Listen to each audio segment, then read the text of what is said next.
I was going to say that SEO with Fat Joe is as peaceful as this, but then the birds are all having fights. Did you know that Google personalizes many searches by city and Also Asked is the only tool to access live People Also Ask data at city level? Try for free at alsoasked.com. Tired of SEO guesswork? Quadra's AI agent goes deeper to uncover high-impact optimizations and completes hours of SEO in minutes. Get started now.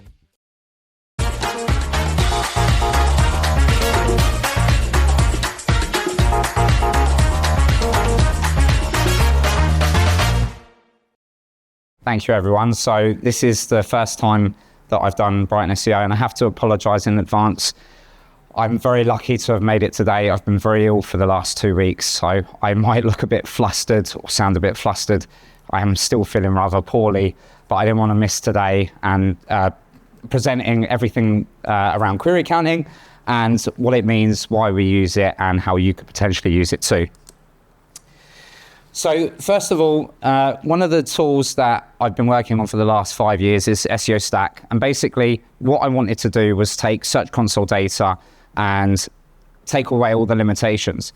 But behind this, there was actually a motive as to why I wanted to rebuild Google Search Console. And it wasn't just because of the GSC limitations. It was because of the data that GSC doesn't give you that you can use to your ranking advantage. So first of all, we all know Search Console has its limitations with 1,000 rows of data, 16 months of data, and lots of other limitations. So first of all, decided to sort of take all of that away and get it so that it was as close to GSC as possible. But one of the other things that we wanted to do was query counting. So the general principle is whenever you have a page on your website and it's indexed, Google will serve it for queries. And the number of queries that a page is served for can be a good indicator of page health. Now, the data that we get from Search Console, we can turn that into a visualization that allows us to better understand what's actually happening with a page. So you can see here, for example, we have a URL, we have how many queries it's been served for in Google over time, how many of those queries had clicks, how many didn't have clicks, and then obviously we have our click and impression data behind it. Now at face value, this doesn't look like much, but when you turn it into a visualization by month, you can start to make sense of it. Now I appreciate this is very cluttered, but as I go through the presentation, I'll show the data more clearly. But fundamentally what this is this is a layer of all the queries for a URL that are in positions 1 to 3, 4 to 10, 11 to 20, so forth, the number of queries, clicks, and impressions. Now, the reason that this is important is because it actually gives you a visual indicator of page weighting. And this is something that I've been using for a long time to really understand whether or not things that we're doing in SEO have a positive, neutral, or negative impact. Now, query counting, the simple yet powerful method of page weighting. So the reason that query counting is generally something that I've relied on quite heavily over the years is because it works on a very basic principle. If Google appreciates a piece of content, generally it will serve it for more queries. If that content is undervalued or not seen as valuable, it will be served for less queries. Now, to get that data from Search Console, you would have to do it manually by exporting every 28 days of data into a sheet and then counting queries. But we decided to take all of that away and turn it into something that you could visualize. Now, traditionally, for many, many years, people doing SEO, we all know in this industry, cause and causation, correlation are extremely hard to nail down, especially when you've got hundreds of ranking factors, many different interplays. It's very difficult to understand what actually is and isn't working. So traditionally, we would make changes on a website, whether we were changing a piece of content, doing something traditional like changing header tags, title tags, page, anything on the page. And then we would be looking for correlation via rankings. But the problem with this is that in many cases, you would track so many keywords for pages, and that generally is not efficient when pages can be served for hundreds of queries. So typically, we would track 20, 40, 50 keywords, perhaps, across a group, or maybe 200-300 keywords at max across the domain. And if we're making changes on a page, it's really hard to understand, well, what's happening? Now, when we actually look, many pages can be served for thousands of queries. So instead of just looking at a narrow band of queries, why don't we just look at how often the page is being served as an indicator instead? Now, whenever we use anything in Search Console, we are generally constrained to the 1,000 row data limit. And the problem with that is that it's not the full data set. And because it's not the full data set, you can't really use that in any evaluation or experimentation. But if you are given access to all of those queries, you can then start seeing patterns or changes in data. So for example, you might publish a blog or a service page on a website, Google might index that, and you can go and look in Search Console and you might see 50 queries or 100 queries or 150 queries appear. But looking at that and how that appears month on month is an effective way to really understand what the trajectory of a page is. So the first point of us rebuilding Search Console is to first of all take away that 1,000 row data limit. So this particular page, for example, was served for 8,000 queries. So if I was to track that in a ranking tool for 30 or 40 queries to see what the ranking direction or changes were, that would be a fallacy. Now, the other thing that we can also do with this, so this line here is a representation of how many queries a page was served for every single day in Google. So as we can see here, pages was served for 300 to 400 queries a day, and we can see the volume of queries taper off. So that means the volume of queries for that page has shrunk. And generally, if something like this appears, that means Google is devaluing the content. That content doesn't have the weighting that it did. Therefore, Google shrinks the pools of queries that it is served for. Now, all of this data is derived from Google Search Console. So all we're looking at is for every single day of every single week, how many times that page was served in Google for how many queries. So this shows the total number of queries that a URL has, and this can be for a URL or an entire domain. And you can do this manually. You wouldn't need to use SEO Stack. All you would need to do is use an exact URL in Google Search Console, export the queries for a time frame, and keep doing that to compare. So typically, whenever we're looking at keywords and we're looking at a page and we're looking at changes, we're looking at, okay, well, you know, we made these changes, we revamped this content, we reordered content, we built links to a page, and the focus on just tracking narrow band keywords is just not as effective in today's day and age, especially since Google has rolled out AIOs. But if instead of looking at keywords, we can see that the page is being served for more and more queries, that generally is a positive indicator. It means that that page is gaining weight. And the reason that this is important is because in today's day and age, Google's algorithms are all compartmentalized. And what can happen is that it can take time for a page to begin to rank.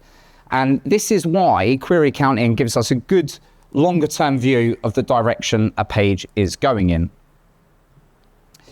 So if pages can have thousands of queries, tracking them for a narrow band of keywords in a ranking tool is short-sighted. So it's no surprise that we use this process internally.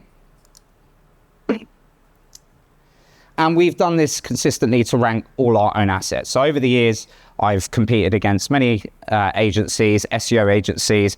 We ranked for SEO agency for like 7 years, SEO company, SEO services, SEO audits. And we've always been using processes like this to gain rank. And don't forget, EMDs do help.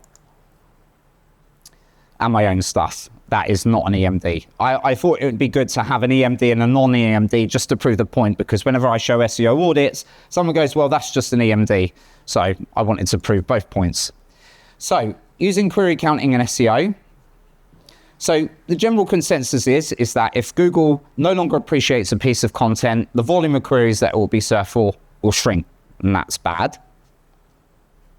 But we can also look at correlation between Google algo updates and obviously losses. And the thing is that I've been doing audits for many years. Many businesses came and said, Dan, we've been hit by HCU. We've lost loads of traffic. How can we get out of this? And then when I would actually look, it wouldn't be HCU that had hit them. And the way that I would do it is I would look to see whether or not the volume of queries lost correlated closely with query decline. And this is a far more accurate way of doing it because we're looking at served queries at a specific point in time. Now, this is also important for understanding the impact of AIO rollout. So we know that Google's AIOs rolled out mid last year to the US market, late last year to other markets. And this is where we start to see how this can be a benefit in explaining that.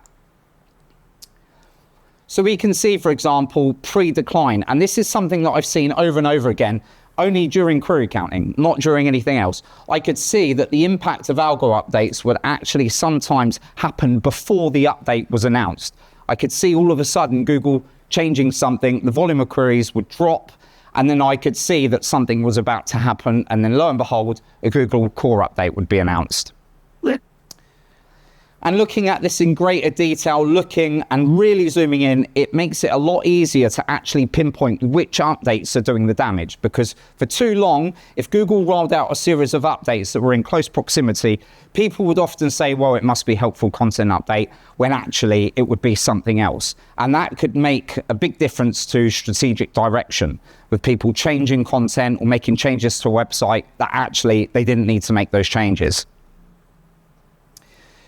So looking at it, there are a couple of different things that we would typically look at. So there's a few principles in query counting. One of them is called devaluation. So devaluation is the point at which content is no longer deemed to be of the same value that it was once perceived to have been. And I'll explain that briefly. So during this point here would have been where queries were at their peak, traffic's coming into the website. Now, we've got things like helpful content updates, which we know where they're looking at user behavior, at which point Google does another core update if it's deemed that actually the content probably isn't doing the job that it's set out to be, or that other sites exhibit better user behavior. It could be that potentially then that the content is no longer seen as valuable, and then it goes on this downward trend where those queries are no longer served anymore. But also, we can also see this journey in inverse from the point that we launch a piece of content, it gets indexed by Google, and then it goes on its upward journey. And that journey could take a week, it could take a month, it could take a year. And this is also where query counting can come in and can be a good baseline for managing clients. So as with anything in SEO, a lot of SEO is compartmentalized. There are lots of different aspects to it, but generally the curve and the impact of SEO can vary wholeheartedly based on your pre-existing domain, based on your niche, lots of different things. So we can see here, for example, a deploy and optimize strategy, which some businesses have, where they just deploy a load of content, deploy everything on a website, push everything out, and then they go on the optimization strategy, where the growth curve looks inverse to the click growth. But then we can also have the optimize and deploy strategy, where all of the effort is front loaded before the site is deployed, and then over time we expect growth. So what we can do is we can actually visualize the impact of this. So query counting doesn't have to apply to just a URL. It can apply to the entire domain. You can actually count, and Ahrefs also has this data. If you put a domain in, it shows you how many keywords the domain is served for. The difference here is that this is first-party data because this is all derived from Search Console, but third-party data can still be used as well. And it's just basically how many keywords is the domain served for. Now, when we look, we also compartmentalize queries by their position groups. So the benefit here is that we can see how much of the website's queries exist in lower position groups. And then obviously over time, those position groups can shift, rankings can increase, and then obviously as rankings increase, traffic can come as a result. So we can see as position groups show query count growth, we can look at the impact on clicks and impressions. So typically we will have over here, we can see the volume of queries at position 1 to 3 and 4 to 10, and we can see the click growth that follows those position growths. Now, if we deploy a piece of content on a domain, let's say this is a new piece of content, we can see that there's an initial latency period after indexing, and then it can be that over time, Google starts to understand the context of that content, what that content is, and it will begin to serve it for more and more queries. And then at the point where those queries start to generate traffic, that's where we could interpret that Google may have behavioral aggregation. So as that traffic starts coming into a page, Google then has enough to be able to start collecting data to ascertain, is that piece of content helpful? And then obviously it may reach peak saturation and hold that. If the content is good, it's supported by links, and the page does its job. Now, if we look, for example, at something like a specific keyword, when many clients are looking at performance or are looking at keywords, what they typically tend to do is they'll look at a keyword and they'll look at the ranking for a keyword. But let's say we were targeting bingo offers, for example, or bingo offers no deposit, there might be a 3 to 5 year period between the point that we get that content indexed and it being able to rank. So things like this, when we're looking at query counts, most clients aren't going to be interested when we're talking about a 3, 4, 5 year strategy. But the reality is that if we are doing something, we are looking for the outcome, and we're looking for the outcome in the shortest possible amount of time. So query counting allows us to visualize that well ahead of actually gaining rank. So if we see that the page is gaining rank, we can generally leave that. We can say, okay, well, that page is making forward momentum. And we can see here from PI data metrics for a query, how sometimes a query can take such a long time before it actually goes on to rank. So why is this helpful? Well, basically with a lot of clients are always looking for the quickest win, the quickest way to get results. So you'll often find that businesses are looking for a new SEO agency. The last agency didn't get any results, so they go to another agency. And a lot of businesses are always just looking to spend the least amount of money and get the quickest possible results. And they generally want to rank top 3 for queries as quickly as possible. And the way that they benchmark the results is they focus on a small specific group of queries to say, well, you know, has the SEO been successful? But in many cases, whenever we're looking at keywords, whenever we're looking at achieving something like this, it can take years for a keyword to get to page 1. It can take years of persistent SEO efforts with ups and downs, peaks and troughs before we finally achieve those results. And this is based on the last 5 years. And this happens a lot. And clients aren't really that interested. If we go to a client and say, well, 5 years, 4 years, you know, it's not good. And we see this in a lot of industries. A lot of competitive industries can have years between the site actually appearing in search and results being present. Now, it's not always the case. Sometimes stuff can come up quicker, but generally it doesn't always have the same longevity in search. But even so, in most cases, it's very rare, especially for commercial or transactional intent keywords, to show growth in a short period of time. So generally, if we're trying to win clients and we're trying to deliver SEO, sometimes if we're trying to please clients, we'll say things that might influence the client making a decision. But generally, if we want to set expectations for a client, we're going to be honest that sometimes it takes time, and some clients won't appreciate that. Now, generally, if you're going to be running an agency and you getting clients in, you're going to get clients that just don't want to hear about waiting at all. 3 months, 6 months goes out the question after that. But obviously, if we educate clients on it, then generally we're more likely to win that client and sustain them for the long run. So query counting for us especially has been a great way to provide reassurance for clients over a longer time frame, primarily because this is the way that we know if we are producing content, if we're doing link building, if we're doing SEO testing, this serve rate for queries is a really strong indicator of the direction that things are going in. So if I present this to a client and I explain, look, here are the things that we're doing, there's time to rank, but things are moving in the right direction, that generally is good. Now, I'm aware that I'm running short on time. So very quickly, devaluation is when a piece of content loses the volume of queries that it's served for. Generally, that's to do with interpretation from Google. And we can see like a loss of positions also can take traffic out. But we can also have something called slippage, where a page is still deemed of value by Google, but where clicks go into decline.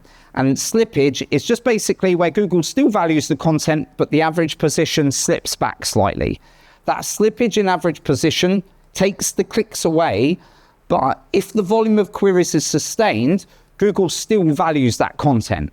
So sometimes people panic when their traffic starts to decline and they start to make changes that they probably don't need to make. So sometimes we'll see drops and declines that will take traffic out, but even though then they won't always be a result of position loss. And here we can see, for example, a client that had been losing traffic and clicks had gone down.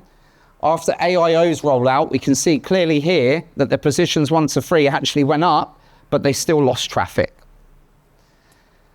Now, I think I've run out of time now, but hopefully I've given like a broad top level overview of query counting and how you can use it in SEO.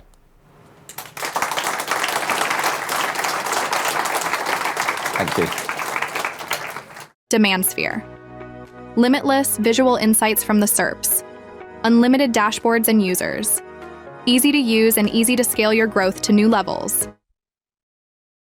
Monthly reporting making you want to shove sharp things up your nose? Try Dragon Metrics, the all-in-one SEO software with mind-blowing reporting tools.